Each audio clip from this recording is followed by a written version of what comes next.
CM ಸಿದ್ದರಾಮಯ್ಯಗೆ ಮೂಡ tension ಹೆಚ್ಚಾಗಿದೆ. ಮೂಡ ಸಂಬಂಧ governor ನೋಟಿಸ್ನ ಬೆನ್ನಲ್ಲೇ ಚರ್ಚೆ ಮಾಡಿದ್ದಾರೆ. ಸಚಿವರ ಜೊತೆ ಸಿದ್ದರಾಮಯ್ಯ ಬ್ರೇಕ್ಫಾಸ್ಟ್ ಮೀಟಿಂಗ್ ಮಾಡಿದ್ದಾರೆ.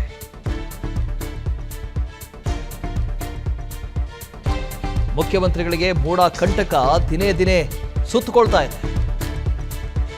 ಸಚಿವರ ಜೊತೆ ಸಿದ್ದರಾಮಯ್ಯ ಬ್ರೇಕ್ಫಾಸ್ಟ್ ಮೀಟಿಂಗ್ ಮಾಡಿದ್ದಾರೆ. ಸಿದ್ದರಾಮಯ್ಯ ಸರ್ಕಾರಿ ನಿವಾಸ ಕಾವೇರಿಯಲ್ಲಿ ಸಭೆಯಾಗಿದೆ. ಕಳೆದ 1 ಗಂಟೆಯಿಂದ ಮಹತ್ವದ ಚರ್ಚೆ ನಡೀತಾ ಇದೆ, ಸಭೆ ನಡೀತಾ ಇದೆ. ಪ್ರಸಕ್ತ ಬೆಳವಣಿಗೆಗಳ ಬಗ್ಗೆ ಸಭೆಯಲ್ಲಿ ಸಮಾಲೋಚನೆ ಆಗ್ತಾ ಇದೆ. ಈ ನೋಟಿಸ್ಗೆ ಹೇಗೆ ಉತ್ತರ ಕೊಡಬೇಕು ಅಂತ ಚರ್ಚೆ ಆಗ್ತಾ ಇದೆ. ಇಂದಿನ ಸಂಪುಟ ಸಭೆಯಲ್ಲಿ ನಿರ್ಣಯ ತೆಗೆದುಕೊಳ್ಳುವ ಸಾಧ್ಯತೆ ಇದೆ. ಒಂದು ಖಾಸಗಿ ದೂರು ದಾಖಲಾಗಿತ್ತು, ಗವರ್ನರ್ ಅಂಗಳ ತಲುಪಿತ್ತು. ಇದಕ್ಕೆ ಉತ್ತರ ಕೊಡೋದು ಹೇಗೆ ಅಂತ ಮುಖ್ಯಮಂತ್ರಿಗಳು ಸಭೆಯನ್ನು ಮಾಡಿದ್ದಾರೆ, ಚರ್ಚೆ ಮಾಡಿದ್ದಾರೆ. ಅದು ಕೂಡ ಸಂಪುಟ ಸಭೆಗೂ ಮುನ್ನ ಬ್ರೇಕ್ಫಾಸ್ಟ್ ಮೀಟಿಂಗ್ ಆಗಿದೆ. ಈ ಬ್ರೇಕ್ಫಾಸ್ಟ್ ಮೀಟಿಂಗ್ನಲ್ಲಿ ಒಂದು ಖಾಸಗಿ ದೂರು ದಾಖಲಾಗಿತ್ತು. ರಾಜ್ಯಪಾಲರು ಒಂದು ನೋಟಿಸನ್ನು ಕೊಟ್ಟಿದ್ದರು.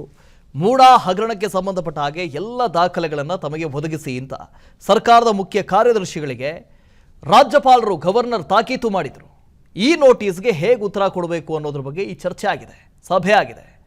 ಎಲ್ಲ ಸಚಿವರುಗಳು ಕೂಡ ಈ ಬ್ರೇಕ್ಫಾಸ್ಟ್ ಮೀಟಿಂಗ್ನಲ್ಲಿ ಭಾಗಿಯಾಗಿದ್ದರು. ಈ ಸಭೆಯಲ್ಲಿ ನೋಟಿಸ್ನ ಕುರಿತಂತೆ ಚರ್ಚೆ ಆಗಿದೆ. ಮೂಡ ಹಗರಣ ಆಗಿರ್ಬೋದು, ವಾಲ್ಮೀಕಿ ಬ್ರಹ್ಮಾಂಡ ಭ್ರಷ್ಟಾಚಾರ ಹಗರಣ ಆಗಿರ್ಬೋದು. ಈ ಹಗರಣಕ್ಕೆ ಸಂಬಂಧಪಟ್ಟ ಹಾಗೆ ಇಬ್ರಾಹಿಂ ಇವರು ರಾಜ್ಯಪಾಲರಿಗೆ ಒಂದು ದೂರನ್ನು ಕೊಟ್ಟಿದ್ದರು. ಆ ದೂರಿನಲ್ಲಿ ಮೂಡ ಹಾಗೂ ವಾಲ್ಮೀಕಿ ಹಗರಣಕ್ಕೆ ಸಂಬಂಧಪಟ್ಟ ಹಾಗೆ ಮುಖ್ಯಮಂತ್ರಿಗಳು ನೇರ ಹೊಣೆಗಾರರು ಅಂತ ಇತ್ತು. ಜೊತೆಗೆ ಇದರ ಬಗ್ಗೆ ತನಿಖೆ ಆಗಬೇಕು, ತಾವು ತನಿಖೆ ಮಾಡಿಸಬೇಕು ಅಂತ ಒತ್ತಾಯವನ್ನು ಕೂಡ ಮಾಡಿದರು. ಈ ಹಿನ್ನೆಲೆಯಲ್ಲಿ ರಾಜ್ಯಪಾಲರು ಸರ್ಕಾರದ ಮುಖ್ಯ ಕಾರ್ಯದರ್ಶಿಗಳಿಗೆ ಒಂದು ನೋಟಿಸನ್ನು ಕಳಿಸಿದರು. ಈ ನೋಟಿಸ್ನಲ್ಲಿ ಇಡೀ ಹಗರಣಕ್ಕೆ ಸಂಬಂಧಪಟ್ಟ ಹಾಗೆ ಎಲ್ಲ ದಾಖಲಾತಿಗಳನ್ನು ತಮಗೆ ಒದಗಿಸಬೇಕು, ದಾಖಲೆಗಳನ್ನು ಒದಗಿಸಬೇಕು ಅಂತ ತಾಕೀತು ಮಾಡಿದರು. ಹಾಗಾಗಿ ಈ ಮೀಟಿಂಗ್ನಲ್ಲಿ ಈ ವಿಷಯದ ಬಗ್ಗೆ ಚರ್ಚೆ ಆಗಿದೆ. ಸಿಎಂ ಸಿದ್ದರಾಮಯ್ಯಗೆ ಮೂಡ ಟೆನ್ಷನ್ ಹೆಚ್ಚಾಗಿದೆ. ಮೂಡ ಕೇಸ್ ಪ್ರಾಸಿಕ್ಯೂಷನ್ಗೆ ಕೊಡುವ ಪ್ರಕರಣ ಅಲ್ಲ. ಸಂಪುಟ ಸದಸ್ಯರಿಗೆ ಮಾಹಿತಿ ನೀಡಿದ್ದಾರೆ ಸಿದ್ದರಾಮಯ್ಯ. ಇದು ನಾನು ಸಿಎಂ ಆದಾಗ ನಡೆದಿರುವಂತಹ ಪ್ರಕರಣ ಅಲ್ಲ. ನಾನು ಸಿಎಂ ಅಲ್ಲದಿದ್ದಾಗ ಅಧಿಕಾರ ದುರುಪಯೋಗ ಹೇಗಾಗುತ್ತೆ? ಮೂಡ ಪ್ರಕರಣ ಆರೋಪವೇ ರಾಜಕೀಯ ಪ್ರೇರಿತ. ನಮ್ಮ ಜಮೀನಿಗೆ ಬದಲಿ ನಿವೇಶನವನ್ನು ಕೊಟ್ಟಿದ್ದಾರೆ. ಇದು ಪ್ರಾಸಿಕ್ಯೂಷನ್ಗೆ ಅನುಮತಿ ಕೊಡುವ ಪ್ರಕರಣವೇ ಅಲ್ಲ. ಸುಪ್ರೀಂ ಕೋರ್ಟ್ ಮತ್ತು ಹೈಕೋರ್ಟ್ ತೀರ್ಪು ಉಲ್ಲೇಖಿಸಿ ಚರ್ಚೆ ಆಗಿದೆ. ಸಚಿವರ ಜೊತೆ ಸಿಎಂ ಸಿದ್ದರಾಮಯ್ಯ ಬ್ರೇಕ್ಫಾಸ್ಟ್ ಮೀಟಿಂಗ್ ಮಾಡಿದ್ದಾರೆ. ಸಿಎಂ ಸರ್ಕಾರಿ ನಿವಾಸ ಕಾವೇರಿಯಲ್ಲಿ ಈ ಸಭೆ ನಡೀತಾ ಇದೆ. ಸುಮಾರು 1 ಗಂಟೆಗೂ ಅಧಿಕ ಕಾಲ ಈ ಸಭೆ ನಡೆದಿದೆ. ಮಹತ್ವದ ಸಭೆ ಇದು. ಇಲ್ಲಿ ಅನೇಕ ವಿಚಾರಗಳ ಬಗ್ಗೆ ಪ್ರಸ್ತಾಪ ಮಾಡಿದ್ದಾರೆ, ಚರ್ಚೆ ಮಾಡಿದ್ದಾರೆ, ಸಭೆ ಮಾಡಿದ್ದಾರೆ. ನಾನು ಮುಖ್ಯಮಂತ್ರಿ ಇಲ್ಲದಿದ್ದಾಗ ಆಗಿರುವ ಪ್ರಕರಣ ಇದು. ಈ ಪ್ರಕರಣ ಆದಂತಹ ಸಂದರ್ಭದಲ್ಲಿ ನಾನು ಮುಖ್ಯಮಂತ್ರಿ ಆಗಿರಲಿಲ್ಲ. ಹಾಗಾಗಿ ಅಧಿಕಾರ ದುರುಪಯೋಗ ಪಡಿಸಿಕೊಳ್ಳುವಂಥ ಮಾತೇ ಬರೋದಿಲ್ಲ. Point number 1. ಪಾಯಿಂಟ್ ನಂಬರ್ 2, ಮೂಡ ಪ್ರಕರಣ ಆರೋಪ ಇದು ರಾಜಕೀಯ ಪ್ರೇರಿತ. ಈ ಹಿಂದೆ ಬದಲಿ ನಿವೇಶನವನ್ನು ಕೊಟ್ಟಿದ್ದಾರೆ. ನಮ್ಮ ಜಮೀನಿಗೆ ಬದಲಾಗಿ ನಾನೇ ಜಮೀನನ್ನು ಪಡೆದುಕೊಂಡಿದ್ರೆ ಅದು ಅಕ್ರಮ ಆಗಿರಬಹುದಿತ್ತೇನೋ. ಆದರೆ ನಮ್ಮ ಜಮೀನಿಗೆ ಬದಲಿ ಜಮೀನನ್ನು ಕೊಟ್ಟಿರೋದು. ಜೊತೆಗೆ ನಾನು ಆಗ ಮುಖ್ಯಮಂತ್ರಿ ಆಗಿರಲಿಲ್ಲ. ಅಧಿಕಾರ ದುರುಪಯೋಗ ಎಲ್ಲಿಂದ ಬರುತ್ತೆ? ಹಾಗಾಗಿ ಪ್ರಾಸಿಕ್ಯೂಷನ್ಗೆ ಅನುಮತಿ ಕೊಡುವಂಥ ಪ್ರಕರಣವೇ ಇದಲ್ಲ ಅಂತ ಚರ್ಚೆ ಆಗಿದೆಯಂತೆ.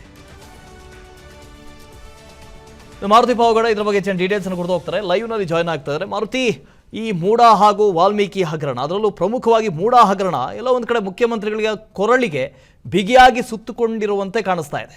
ಇವತ್ತೊಂದು ಸಭೆ ಆಗಿದೆ. ಸಭೆಯಲ್ಲಿ ಸಾಕಷ್ಟು ಚರ್ಚೆ ಮಾಡಿದ್ದಾರೆ. ಪ್ರಾಸಿಕ್ಯೂಷನ್ಗೆ ಅನುಮತಿ ಕೊಡಬೇಕೋ ಬೇಡವೋ ಅನ್ನೋದ್ರ ಬಗ್ಗೆ ಸಭೆ ಆಗಿದೆ. ಏನೆಲ್ಲ ಚರ್ಚೆ ಆಗಿದೆ ಅಂತ ಇಲ್ಲಿ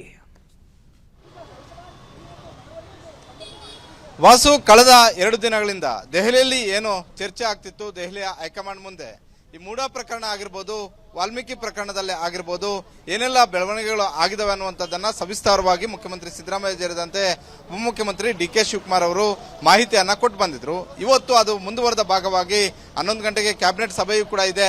ಅದಕ್ಕೂ ಮೊದಲು ಕಾವೇರಿ ನಿವಾಸದಲ್ಲಿ ಎಲ್ಲ ಸಚಿವರನ್ನ ಕರೆದು ಮೂಡ ಪ್ರಕರಣದಲ್ಲಿ ರಾಜ್ಯಪಾಲರು ಕೊಟ್ಟಿರುವಂತಹ ನೋಟಿಸ್ಗೆ ಯಾವ ರೀತಿಯಾಗಿ ಪ್ರತಿಕ್ರಿಯೆಯನ್ನ ಕೊಡಬೇಕು, ಒಂದು ವೇಳೆ ಪ್ರಾಸಿಕ್ಯೂಷನ್ಗೆ ಅನುಮತಿ ಕೊಟ್ಟಿದ್ದೆ ಆದ್ರೆ ಮುಂದಿನ ಸರ್ಕಾರದ ನಡೆ ಏನು, ನಾನು ಯಾವ ರೀತಿಯಾಗಿ ಕಾನೂನನ್ನ ಕಾನೂನು ಹೋರಾಟವನ್ನ ಮಾಡ್ತೀನಿ ಅನ್ನುವಂತ ಒಂದು ವಿಚಾರಕ್ಕೆ ಸಂಬಂಧಪಟ್ಟಂತೆ ಮಾಹಿತಿಯನ್ನ ಕೊಡುವಂತ ಒಂದು ಕೆಲಸ ಮುಖ್ಯಮಂತ್ರಿ ಸಿದ್ದರಾಮಯ್ಯ ಅವರು ಮಾಡ್ತಾ ಇದ್ದಾರೆ. ಈ PCR ಪ್ರಕರಣ ಯಾವಾಗ ಸೀರಿಯಸ್ ಆಗುತ್ತೆ ಅಂದ್ರೆ ಒಬ್ಬ ಖಾಸಗಿ ವ್ಯಕ್ತಿ ಮುಖ್ಯಮಂತ್ರಿಯ ಮೇಲೆ ಕೊಟ್ಟಂತ ಒಂದು ದೂರು ಯಾವಾಗ ಅದನ್ನ ಪ್ರಾಸಿಕ್ಯೂಷನ್ ಅನ್ನ ಶುರು ಮಾಡ್ತಾರೆ ಅನ್ನುವಂಥದ್ದು ಒಂದಷ್ಟು ಚರ್ಚೆಗೆ ಗ್ರಾಸ ಆಗಿರುವಂತಹ ಒಂದು ವಿಚಾರ. ಈ ಹಿಂದೆ ಹಲವು ಮುಖ್ಯಮಂತ್ರಿಗಳ ಮೇಲೆ ಇಂತಹ ಒಂದು ಪ್ರಕರಣಗಳು ಬಂದಿದ್ದಾವೆ. ತಮಿಳುನಾಡಿನ ಜಯಲಲಿತಾ ಆಗಿರ್ಬೋದು, ನಮ್ಮದೇ ರಾಜ್ಯದ ಮುಖ್ಯಮಂತ್ರಿ ಆಗಿದ್ದಂತ ಒಂದು ಸಂದರ್ಭದಲ್ಲಿ ಡಿನೋಟಿಫಿಕೇಶನ್ ಪ್ರಕರಣದಲ್ಲಿ ಯಡಿಯೂರಪ್ಪ ಅವರ ವಿರುದ್ಧ ಅವತ್ತು ಆಲಂ ಪಾಷಾ ಮತ್ತೆ ಬಾಲರಾಜು ಇಬ್ರು ಕೂಡ ಕೊಟ್ಟಂತ ಒಂದು ಖಾಸಗಿ ದೂರಲ್ಲಿ ಅಧಿಕಾರ ದುರುಪಯೋಗ ಪಡಿಸ್ಕೊಂಡಿದ್ದಾರೆ ಅನ್ನುವಂತ ಒಂದು ವಿಚಾರವನ್ನು ಇಟ್ಕೊಂಡೆ ಅಂದಿನ ಲೋಕಾಯುಕ್ತ ಕೋರ್ಟ್ ಅಲ್ಲಿ ದೂರನ್ನ ದಾಖಲು ಮಾಡಿದ್ರು.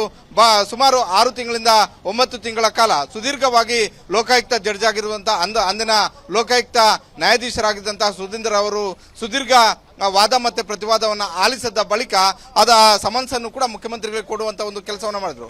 ಅವತ್ತು ಯಡಿಯೂರಪ್ಪ ಅವರಿಗೆ ಕಂಟಕ ಆಗಿದ್ದು ಕೂಡ ಸೀಟ್ಗೆ ಕಂಟಕ ಆಗಿದ್ದು ಕೂಡ ಸಮನ್ಸ್ ಲೋಕಾಯುಕ್ತ ಕೋರ್ಟ್ ಕೊಟ್ಟಂತ ಒಂದು ಸಮನ್ಸ್. ಹೀಗಾಗಿ ಅಂತದ್ದೇ ಒಂದು ಬೆಳವಣಿಗೆ ಇವತ್ತು ಕೂಡ ಆಗುತ್ತೆ ಅನ್ನುವಂತ ಒಂದು ಚರ್ಚೆ ಈ ಬಾರಿನೂ ಕೂಡ ಆಗ್ತಾ ಇರುವಂತದ್ದು.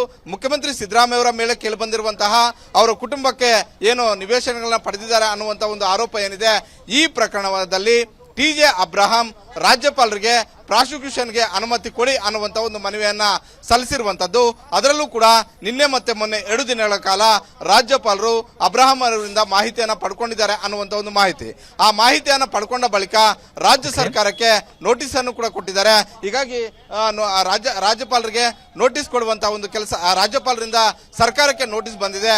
ಈ ಪ್ರಕರಣಕ್ಕೆ ಸಂಬಂಧಪಟ್ಟಂತೆ ಸರ್ಕಾರ ಏನ್ ಹೇಳುತ್ತೆ ಅನ್ನುವಂಥದ್ದನ್ನ ಅವರು ಮಾಹಿತಿಯನ್ನ ಕೊಡಿ ಅನ್ನುವಂತಹ ಒಂದು ಸೂಚನೆಯನ್ನ ಕೊಟ್ಟಿರುವಂತದ್ದು. ಹೀಗಾಗಿ ಇವತ್ತು ನಡೆಯುವಂತಹ ಒಂದು ಕ್ಯಾಬಿನೆಟ್ ಅಲ್ಲಿ ಇದು ಪ್ರಾಸಿಕ್ಯೂಷನ್ಗೆ ಕೊಡುವಂತಹ ಒಂದು ಪ್ರಕರಣವಾ ಅಲ್ಲವಾ?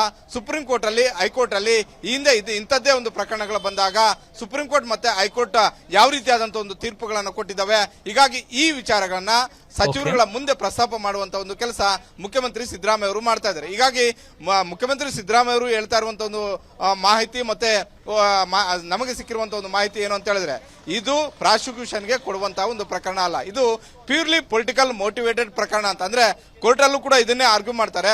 ಅದೇ ರೀತಿ ಸಿದ್ದರಾಮಯ್ಯ ಅವರು ಕೂಡ ಇದನ್ನೇ ಹೇಳ್ತಾ ಇದ್ದಾರೆ. ಬಿಜೆಪಿ ಅವರ ತಾಳಕ್ಕೆ ತಕ್ಕಂತೆ TJ ಅಬ್ರಹಾಂ ಅವರು ಕುಣಿತಾ ಇದ್ದಾರೆ.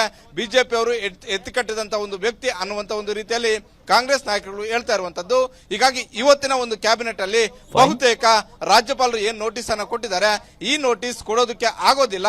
ಒಂದು ವೇಳೆ ಈ ರೀತಿಯಾಗಿ ಕೊಟ್ಟಿದ್ದೆ ಆದ್ರೆ, ಯಾಕಂತ ಹೇಳಿದ್ರೆ ನಿವೇಶನ ಕೊಟ್ಟಂತ ಒಂದು ಸಂದರ್ಭದಲ್ಲಿ ನಾನು ವಿಪಕ್ಷ ನಾಯಕನಾಗಿದ್ರೆ ಹೊರತು ನಾನು ಮುಖ್ಯಮಂತ್ರಿ ಆಗಿರ್ಲಿಲ್ಲ, ನನ್ನಿಂದ ಅಧಿಕಾರ ದುರುಪಯೋಗ ಆಗಿಲ್ಲ, ನನ್ನ ಅವಧಿಯಲ್ಲಿ ಆಗಿರುವಂತಹ ಒಂದು ಪ್ರಕರಣ ಅಲ್ಲ ಅನ್ನುವಂತಹ ಒಂದು ರೀತಿಯಲ್ಲಿ ರಾಜ್ಯಪಾಲರಿಂದ ಬಂದಿರುವಂತಹ ಒಂದು ನೋಟಿಸ್ ಅನ್ನ ತಿರಸ್ಕಾರ ಮಾಡುವಂತಹ ಎಲ್ಲಾ ಸಾಧ್ಯತೆಗಳು ಕೂಡ ಇದಾವೆ. ಇವತ್ತಿನ ಕ್ಯಾಬಿನೆಟ್ ಅಲ್ಲಿ ಆ ನಿರ್ಣಯ ಪಾಸ್ ಮಾಡುವಂತಹ ಒಂದು ಸಾಧ್ಯತೆ ಇದೆ. ವಾಸ್ತವ. Okay, right. Thank you Maruti. ಅನುಕ್ಷಣದ ಸುದ್ದಿಗಳಿಗಾಗಿ Vistara news YouTube channel subscribe ಮಾಡಿ. ಹೊಸ ಸುದ್ದಿಗಳ ನೋಟಿಫಿಕೇಶನ್ಗಾಗಿ ಬೆಲ್ ಐಕಾನ್ ಕ್ಲಿಕ್ ಮಾಡಿ. ಲೇಟೆಸ್ಟ್ ಅಪ್ಡೇಟ್ಸ್ಗಾಗಿ www.vistaranews.com ವೆಬ್ಸೈಟ್ಗೆ ವಿಸಿಟ್ ಮಾಡಿ. ಅಂಗೈಯಲ್ಲೇ ಜಗತ್ತಿನ ಸುದ್ದಿ ತಿಳಿಯಲು Vistara news Kannada app download ಮಾಡಿ.